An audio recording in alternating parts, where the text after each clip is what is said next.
കണ്ണൂർ വാണിയപ്പാറ പള്ളിയിലെ കല്ലറ വിവാദത്തിൽ ദുരൂഹത നീക്കാൻ ഒരുങ്ങി പോലീസ്. കല്ലറ തുറന്ന് ശാസ്ത്രീയ പരിശോധന നടത്തും. പള്ളി അധികൃതരുടെ പരാതിയിൽ എഫ്ഐആർ രജിസ്റ്റർ ചെയ്യാനും തീരുമാനമായി.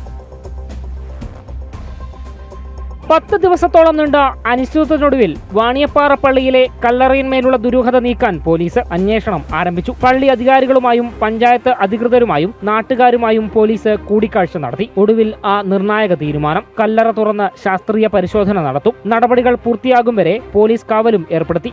ഇന്ന് എഫ്ഐആർ രജിസ്റ്റർ ചെയ്ത് അതിൻ്റെ ഒരുപാട് നടപടിക്രമങ്ങളുണ്ട്. RDOൻ്റെ പെർമിഷൻ വേണം. അപ്പോൾ അത് നാളെ രാവിലെ നീക്കും. അപ്പോൾ പെർമിഷൻ കിട്ടിയ നെക്സ്റ്റ് മൂമെന്റ് തന്നെ നമ്മളെ ഈ പറയുന്ന ഓപ്പൺ ചെയ്ത് പരിശോധന തുടങ്ങും.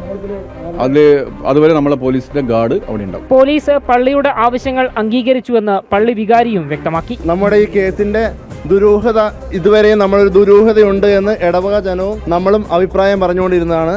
ആ ദുരൂഹതയ്ക്കും ജനങ്ങളുടെ മുഴുവൻ സംശയങ്ങൾക്കും വിരാമമാവുകയാണ്. കാരണം എഫ്ഐആർ ഇട്ട് കേസ് രജിസ്റ്റർ ചെയ്തു. RDOയുടെ ഉത്തരവ് ലഭിക്കുന്നതിനനുസരിച്ച് എത്രയും പെട്ടെന്ന് നടപടിക്രമങ്ങൾ പൂർത്തിയാക്കാനാണ് പോലീസിന്റെ തീരുമാനം. അതേസമയം കാണാതായെന്ന് പറയുന്ന കോഴിക്കോട് വിലങ്ങാട് സ്വദേശി സിജോസ് കറിയയുടെ ഭാര്യ സഹോദരനും പള്ളിയിലെ കൈക്കാരനുമായ ബിനോയിയുടെ മൊഴി സ്പെഷ്യൽ ബ്രാഞ്ച് DYSP രേഖപ്പെടുത്തി. ജനം, കണ്ണൂർ.